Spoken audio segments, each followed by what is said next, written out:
Assalamualaikum warahmatullahi wabarakatuh. Alhamdulillah, mudah-mudahan yang menjawab tentang hartanya Allah ditambah bisa dipergunakan untuk melakukan perjalanan ke kota Mekah dan Madinah. Amin. Pulang dari kota Madinah dan Mekah, mudah-mudahan hartanya semakin berkah. Amin. Rumahnya yang satu menjadi dua. Amin. Rumahnya bertambah megah. Amin. Insya Allah mudah-mudahan keluarganya menjadi keluarga yang sakinah, mawaddah, warahmah. Amin. Anak cucunya jadi keturunan yang saleh dan saleh. Amin. Semua ibadahnya diterima oleh Allah Subhanahu wa ta'ala. Amin ya rabbal alamin. Alhamdulillahilladzi amarna bi ihya'i sunnati rasulihil karim wa ja'alahu uswatan hasanatan liman kana yarjullaha wal yawmal akhir wa dzakarahu fi kulli waqti wa hin. Ashhadu an la ilaha illallah wahdahu la syarika lah wa ashhadu anna Muhammadan abduhu wa rasuluhu afdalul khalqi ajmain. Allahumma salli wa sallim ala sayyidina wa nabiyyina wa maulana Muhammadin al-mahmud sirati wa sarirati sayyidil awwalin wal akhirin wa ala alihi wa ashabihi alladhina tamassuki bi ihya'i sunnati wa sunnati khulafa'ir rasyidin al-mahdiyyin. Amma ba'd. فقال تعالى في كتابه الكريم أعوذ بالله من الشيطان الرجيم محمد رسول الله صلى الله عليه وسلم والذين معه أشداء على الكفار رحماء بينهم تراه ركعا وسجدا وابتغوا فضلا من الله ورضوانا سيماهم في وجوههم من atharis sujud ila akhiri ayah. Sadaqallahu aliyul azim. Sama-sama kita hormati Ketua DKM Masjid Agung Al-Barakah Kota Bekasi dengan segenap jajaran pengurusnya. Kita doakan mudah-mudahan senantiasa diberikan panjang umur dan sehat wal afiah sehingga tetap istiqamah dalam rangka bersama-sama jamaah di Kota Bekasi memakmurkan masjid yang sama-sama kita cintai ini. Amin rabbal alamin. Yang sama-sama kita hormati para masyayikh, para guru, para asatidz, para hujjaz, para sepuh, bini sepuh, segenap jamaah salat zuhur yang dimuliakan Allah yang tidak saya sebutkan satu persatu namun tidak mengurangi rasa takjim dan hormat saya. Mudah-mudahan semuanya yang hadir mulai dari awal melaksanakan ibadah salat, setelah itu duduk dalam majlis sejenak untuk sama-sama kita tadabbur, tafakur dan tazakur kepada Allah Subhanahu wa taala, akan turun limpahan dan cucuran rahmat dan keberkahan dari Allah Subhanahu wa taala. Amin ya rabbal alamin. Bapak Ibu yang dimuliakan oleh Allah Subhanahu wa taala, alhamdulillah wa syukurillah bi nikmatillah. Kita memuji kepada Allah dengan bersyukur kepada Allah Subhanahu wa taala dengan segala bentuk nikmat-nikmat yang Allah berikan kepada kita. Bil khusus kita masih diberikan kesempatan dan kesehatan sebagai bagian dari kenikmatan yang Allah berikan kepada kita pada siang hari ini, sehingga kita sama-sama bisa memenuhi salah satu kewajiban kita ini melaksanakan salat zuhur berjamaah.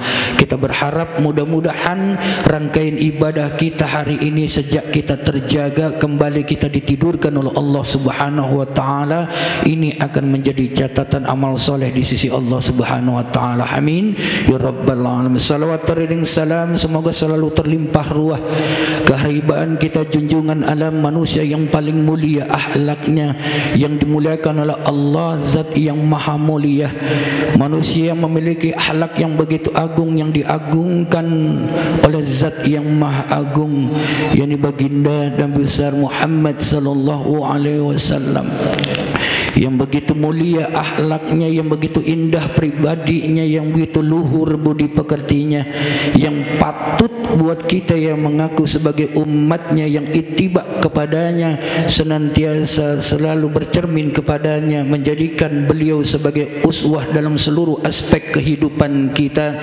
sehingga insya Allah kita diakui, bukan hanya sebatas mengakui sebagai umatnya Nabi Muhammad SAW, tapi beliau mengakui kita sebagai umatnya. Insya Allah kalau kita istiqamah dalam menegakkan syariatnya dan menghidupkan sunnah-sunnahnya, insya Allah kita akan mendapatkan syafaatul uzma fi yaumil qiyamah. Amin ya rabbal alamin.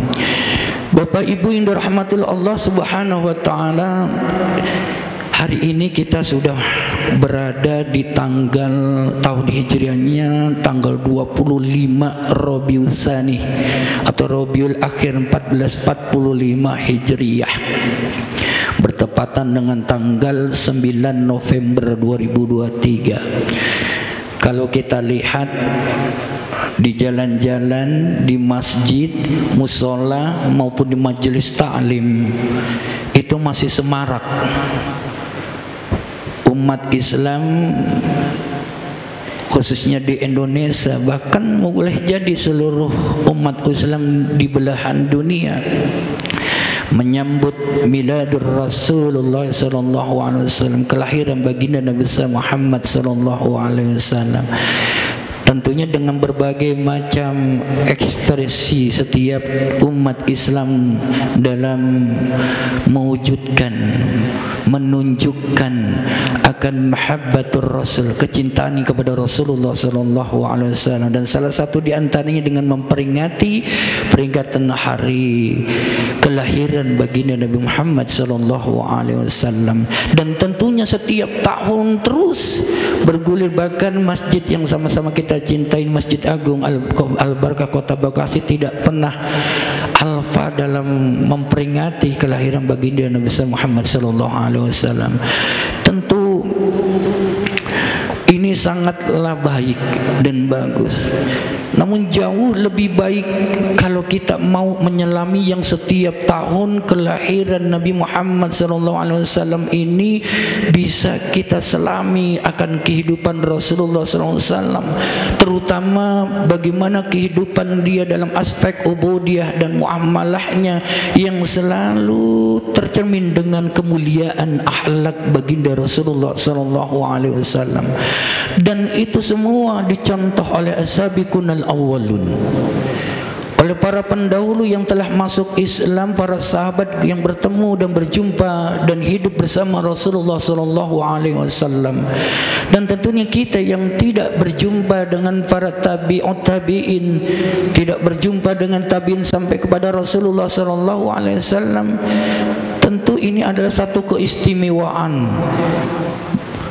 bagi kita sebagai umat Rasulullah kalau kita bisa ittiba, mengikuti akan keteladanan beliau, terutama dalam akhlak baginda Rasulullah SAW, yang para sahabat sudah mengambil cerminan dari akhlak Rasulullah SAW, bahkan diabadikan oleh Allah Subhanahu wa taala di dalam surat Al-Fat ayat terakhir atau di dalam ayat 29 sebagai sebuah gambaran daripada ciri-ciri umat Nabiullah Muhammad sallallahu alaihi wasallam yang diabadikan Allah, bagaimana as-sabiqunal awwalun, generasi sahabat dalam mengikuti keteladanan Rasulullah sallallahu alaihi wasallam.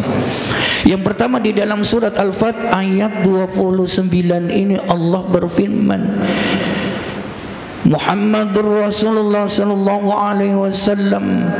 Muhammad itu utusan Allah, dan orang-orang yang mau mengikuti Rasulullah sallallahu alaihi wasallam dan ikut Rasulullah sallallahu alaihi wasallam, walladzina ma'ahu, ini yang pertama. Orang yang bersama Rasulullah sallallahu alaihi wasallam adalah orang-orang yang bersama dalam keimanan. Bagaimana Rasulullah SAW keimanan yang begitu kuat, akidah yang begitu kokoh, keyakinan yang begitu mantap, dan dicontohkan oleh beliau kepada generasi awal para sahabat yang memiliki begitu kuat keimanan tauhidnya yang begitu mantap. Bagaimana Sayyidina Abu Bakar hingga mendapat gelar laqab dari baginda Rasulullah SAW dengan as-siddiq, karena membenarkan akan kisah Rasulullah ke dalam peristiwa Isra wal Mi'raj, karena bentuk keyakinan dan keimanan Sayyidina Abu Bakar Siddiq radhiyallahu. Bagaimana sahabat, seorang budak sahaya, hamba sahaya Bilal bin Rabah yang berganti agama masuk ke dalam Islam, masih di dalam tekanan ketuannya atau majikannya, tapi dia tidak bergeming ketika diminta untuk meninggalkan agama Islam. Tauhidnya yang baru, lisannya tidak pernah lepas dari kalimat tauhid la ilaha illallah, meskipun dia disiksa oleh majikannya, tapi hatinya begitu mantap tauhidnya, lisannya tidak pernah lepas dalam mengucapkan kalimat la ilaha illallah. Begitulah semestinya umat Rasulullah SAW dalam keimanan yang digambarkan oleh Allah Subhanahu wa taala di dalam surat Ibrahim ayat 23 sampai 25, yang Allah berfirman, kalimatun thayyibah kasyajaratin thayyibah. Kalimat yang baik itu seperti pohon yang baik, dan pohon yang baik itu adalah yang pertama, asluha sabitun, akarnya menghujam ke tanah. Kita kalau pohon punya dua akar. Yang pertama akar apa, Pak? Akar tunggang. Yang kedua akar serabut. Dua-duanya bagus enggak, Pak? Akar tunggang dia nancap ke dalam, semakin ke dalam semakin kokoh, semakin dalam dia. Coba tanya dengan seorang arsitek, kalau mau bangun bangunan yang berlantai-lantai, pasti dia akan mengukur apa? Pondasinya. Semakin dia udah ukur berapa lantai ini bangunan yang akan dibangun, maka dia akan ukur juga pondasinya semakin dalam. Karena semakin dalam pondasinya, maka semakin kuat dan mampu menopang bangunan yang ada di atas pondasi yang kuat, maka tidak mudah akan digoyangkan. Itulah gambaran keimanan. Akar serabut juga demikian. Kalau tadi akar tunggang mendalam, akar serabut dia menyebar, tapi dia mengikat sifatnya, menghujam dan mengikat. Makanya kalau ada pohon-pohon yang akar serabutnya banyak, itu akan mengurangi terjadinya longsor. Kenapa? Karena tanahnya diikat oleh akar-akar pohon serabut. Dua-duanya baik, dan begitulah seharusnya gambaran keimanan umat Rasulullah SAW, punya iman yang kuat, kokoh ke dalam, dan juga mengikat. Sehingga apa? Maka sehingga dia akan bisa far'uha fis sama, cabang dan rantingnya menghujam ke langit hingga menggetarkan arsy-Nya Allah Subhanahu wa taala. Artinya apa? Tidak menyepelekan amalan-amalan yang ringan, mau yang cabang, yang usul, yang furu'iyah, yang berat maupun yang ringan ibadahnya, semuanya itu dikerjakan dengan sungguh-sungguh, karena dia yakin semua itu akan sampai diterima oleh Allah Subhanahu wa ta'ala. Begitulah umatnya Rasulullah, tidak meringankan ibadah yang sunnah, karena hukumnya hanya sunnah. Meskipun hukumnya sunnah, tapi pahalanya wajib akan diberikan oleh Allah Subhanahu wa ta'ala. Yang ketiga, kalau cabang langitnya sudah, cabang dan rantingnya sudah ke langit, diterima oleh Allah, akan diijabah, dijawab oleh Allah Subhanahu wa ta'ala hajat hidup dunia dan akhirat kita. Tu'ti'u kullahinin biizni rabbiha. Maka kita akan memetik buahnya kapan? Boleh jadi kalau kita istiqomah dalam ibadah fid dunya wal akhirah, maka kita akan memetik buahnya dari Allah dalam kehidupan dunia juga terlebih dalam kehidupan akhirat. Maka pernah seorang sahabat yang meminta nasihat, yang tidak akan meminta nasihat kepada orang lain selain kepada Rasulullah SAW dalam seumur hidupnya. Hadis dalam riwayat Imam Muslim dalam hadis nomor 38 dalam Kitabul Iman. Hadis ini juga dicantumkan oleh Imam An-Nawawi dalam hadis Arba'in An-Nawawi di dalam hadis nomor 21 dari sahabat Abu Amr atau Abu Amarah, atau dikenal dengan nama sebenarnya nama sahabat Sufyan bin Abdullah radhiyallahu anhu. Ketika dia bertanya, qultu ya Rasulullah sallallahu alaihi wasallam, aku bertanya kepada Rasulullah sallallahu, kullani li fil islami qawlan la as'alu anhu ahadan ghairaka.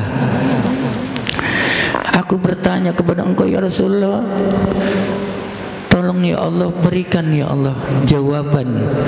Sekiranya aku tidak akan menjawab, minta lagi kepada seorang selain kepada dirimu ya Rasulullah. Apa yang diberikan nasihat wasiat oleh baginda Rasulullah SAW?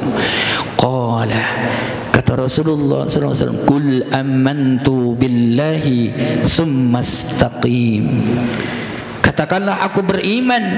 Yang keimanan itu harus teguh, mantap, mustaqim, istiqomah di dalam keimanan yang akan mampu menyeimbangkan dalam kehidupan fid dunya wal akhirah. Ini yang pertama, gambaran dari baginda Rasulullah, umat Rasulullah sallallahu alaihi wasallam. Yang kedua, asyidda'u 'alal kuffar, tegas terhadap kekufuran, tidak menjadi orang yang abu-abu. Orang beriman jelas beriman, orang kafir jelas kekafirannya. Jangan berada orang yang abu-abu, yang gak jelas, yang samar-samar. Orang kita kalau baca bacaan yang gak jelas aja, yang samar-samar, susah kita bacanya, nebaknya nih bacaan A, I, U atau apa nih. Begitu juga kita mestinya tidak berada di posisi yang abu-abu. Ketika Islam menguntungkan, dia berdiri paling depan, teriak Islam. Tapi ketika Islam sedang mendapat ujian dan hujatan, maka dia paling duluan mundur ke belakang. Kita lihat saudara kita, bagaimana di negeri Palestina yang sedang dizalimi.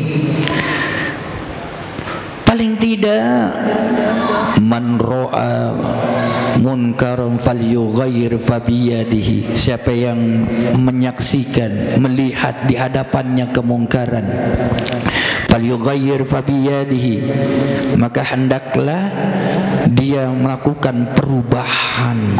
Dengan apa? Biyadi, dengan tangannya, maksudnya simbol kekuasaan, yang punya kewenangan, kekuasaan, yang memangku kebijakan, maka hendaklah melakukan satu perbuatan yang bisa melakukan perubahan. Kalau kita di kalangan yang tidak bisa, tidak memangku kebijakan, tidak punya kewenangan dan kekuasaan, fa illam yastati fa bilisanihi, bisanya cuman bicara, ya ngomong dah, sampaikan, seru, dakwah, ajak saudara-saudara kita untuk berdakwah sesuai dengan kemampuannya. Dengan lisannya seru. Kalau nggak mampu juga, fa illam yastati fa biqalbihi, maka jika kalau tidak mampu, hendaklah paling tidak dengan hatinya menolak. Kalau kita lihat viral di netizen, ada orang yang mengomentari dengan negatif tentang perbuatan Zionis Israel, tapi ada juga yang mendukung, ada juga yang cuek dan lain sebagainya. Setidaknya hati kita menolak terhadap perbuatan atas nama bukan agama saja, tapi atas nama hak azazi manusia yang memang sudah diatur oleh PBB. Ini yang harus kita, karena dalam urusan kekafiran, kekufuran, Allah udah perintahkan dengan tegas kepada baginda Rasulullah SAW dan diabadikan dalam surat Al-Kafirun.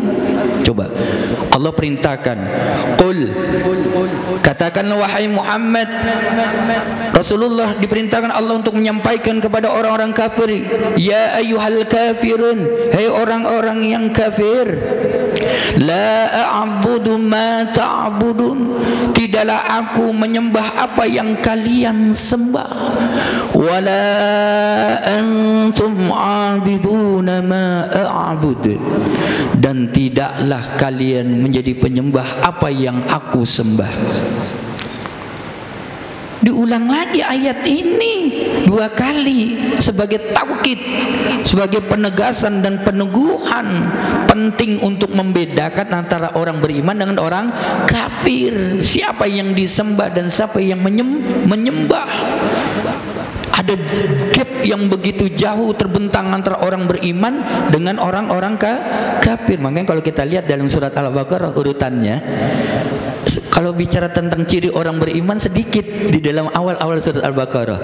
Rangkaian ketika menggambarkan golongan orang beriman, orang kafir, orang munafik. Orang mukmin, orang beriman sedikit, orang kafir sedikit. Tapi yang banyak apa? Orang-orang munafik. Ayatnya banyak di dalam situ. Rentetan ayat itu lebih dari 2 ayat di situ. Gitu. Tegas. Tapi kata Nabi ditegaskan lagi oleh Allah, lakum dinukum waliyadin, bagi kalian agama kalian, bagiku agama. Islam semua diajarkan untuk mengajak, berdakwah kepada orang di luar Islam. Bagi yang sudah beragama, Islam tidak memaksa. Islam hanya berdakwah, tapi hanya mengajak, bukan memaksa. Karena Islam punya prinsip tidak memaksa di dalam agama. La ikraha fid din, tidak ada paksaan di dalam agama. Islam berdakwah hanya mengajak tapi tidak memaksa. Loh, kenapa ada peperangan dari mulai sejak Nabi sering terjadi peperangan supaya orang-orang kafir masuk Islam? Oh, tidak. Sejak dari zaman Nabi sampai kepada khilafah tidak dipaksa untuk masuk agama, hanya diberikan ikhtiar, diberikan 2 pilihan. Pertama, mereka diajak masuk Islam dengan cara yang baik, dikirimi surat, didelegasikan para sahabat, diutus untuk menyampaikan surat untuk mengajak Islam. Kedua, kalau tidak masuk Islam, mereka dibiarkan tetap berada dalam agama mereka, tetapi mereka berada di dalam naungan hukum atau dustur Islam dengan wajib membayar jizyah.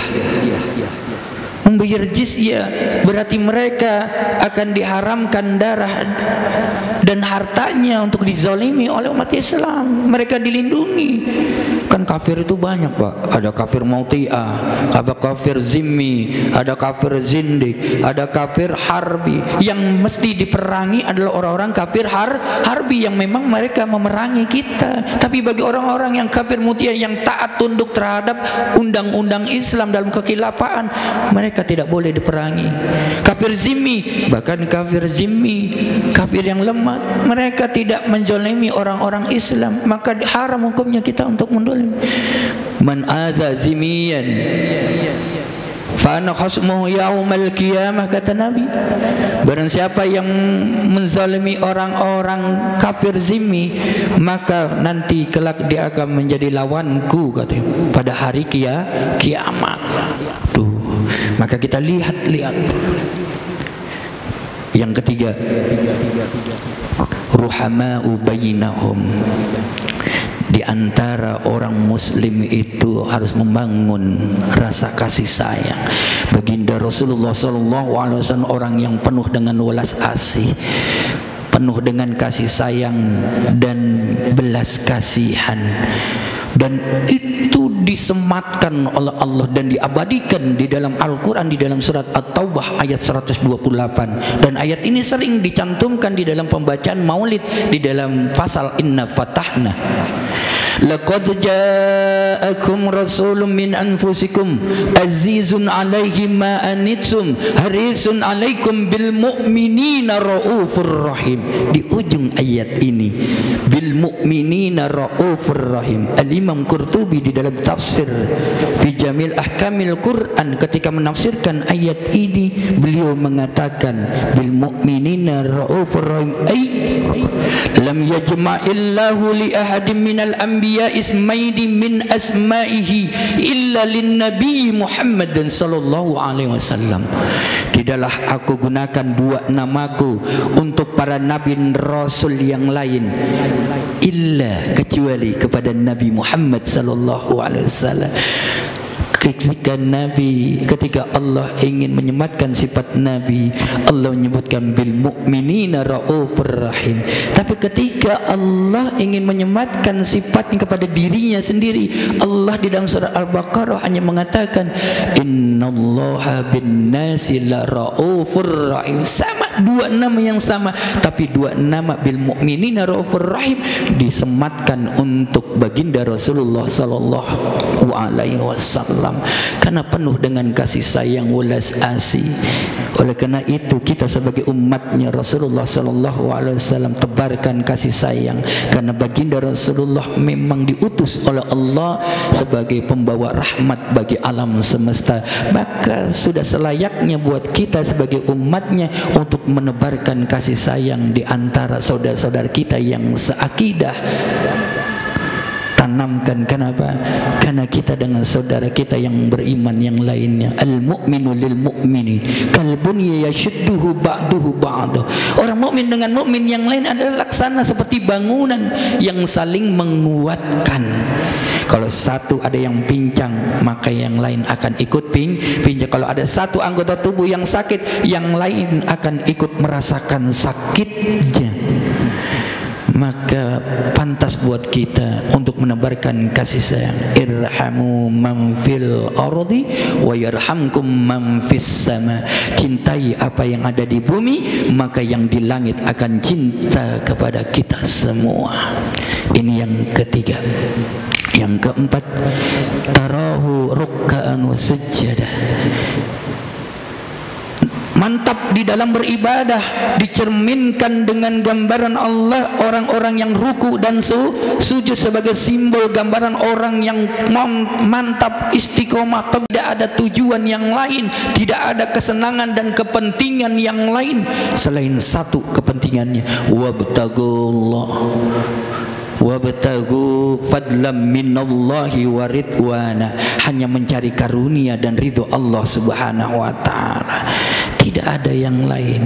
Yang pejabat memangku jabatan dengan kewenangannya hanya dalam rangka menjalani tugas dan sebagai hamba Allah, mengabdi kepada rakyat dan pemerintah. Setiap orang akan dimintai pertanggungjawaban nanti di hadapan Allah kepada yang dipimpin. Kullu ra'in wa kullu mas'ulun an ra'iyati. Setiap pemimpin akan diminta pertanggungan terhadap yang dipimpinnya. Kita para suami akan dimintai pertanggungjawaban kepada Allah nanti terhadap rumah tangga kita. Semua. Oleh karena itu kemantapan ibadah kita tidak ada yang lain. Kita kembali kepada khitah kita di mana Allah ciptakan wa ma khalaqtul jinna wal insa illa liya'budun. Tidak ada yang lain, bahwa Allah ciptakan kita dalam rangka menghambakan diri kita secara totalitas kepada Allah Subhanahu wa ta'ala. Pedagang, maka dia berdagang dengan jujur. Yang pejabat, maka dia tidak korupsi, dan lain sebagainya. Yang terakhir, jemaah sidang salat Jumat dimuliakan Allah Subhanahu wa ta'ala. Kata Allah, umat Rasulullah sallallahu alaihi wasallam ada simahum fi wujuhihim min asaris sujud. Ini di dalam qiraah ada bacaan yang min asaris sujud dibaca pendek, tapi ada yang dibaca panjang, min asaris sujud dalam qiraah yang lain. Bahwa orang-orang yang mengikuti Rasulullah SAW maka harus ada jejak, ada tapak tilasnya, ada bekasnya yang melekat di dalam dirinya. Artinya apa? Harus ada dampak positif, ada pengaruh positif dalam setiap ibadah yang dia lakukan, bukan hanya ibadah ritual dan seremonial saja, termasuk dalam ibadah kita sehari-hari. Salat kita Sholat kita yang kita laksanakan sehari 5 waktu, sholat fardu kita yang kita jalankan, rutinitas ini bisa mampu menjaga kita dari perbuatan keji dan munkar. Puasa kita mampu mengendalikan hawa nafsu kita, syahwat kita yang berlebihan. Zakat, infak dan sodakoh kita mampu mengikis, mengurangi penyakit hati yang namanya kikir dan serakah. Dan ibadah-ibadah yang lain tentunya, Al-Quran yang kita baca, yang kita basahi lisan kita, ini akan mampu mengendalikan ucapan, qaul kita, lisan kita dari perkataan-perkataan yang tidak berguna. Karena ini adalah cerminan dari orang-orang yang mukmin. Qad aflahal mu'min alladzina hum ala salatihim khashi'un walladzina hum anil lagwi mu'ridun. Orang-orang yang beruntung, orang mukmin yang beruntung adalah orang yang meninggalkan dari setiap perkataan dan perbuatan yang tidak bermanfaat. Inilah gambaran cerminan dari umat Rasulullah SAW.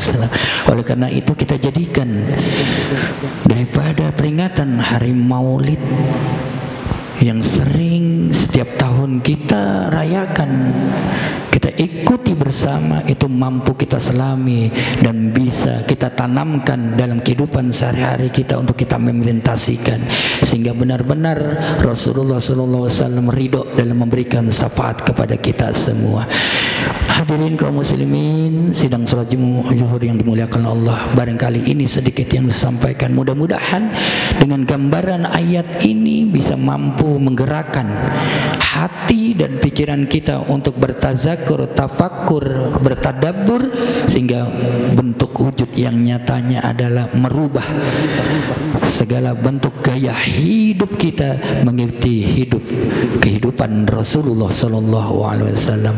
Barangkali sedikit ini yang saya sampaikan dapat bermanfaat untuk jamaah, bil khusus untuk Al-Fakir pribadi. Lebih kurangnya mohon maaf. Terima kasih atas perhatiannya. Wallahu muwaffiq ila aqwamit thariq wa alafi minkum. Wassalamualaikum warahmatullahi wabarakatuh.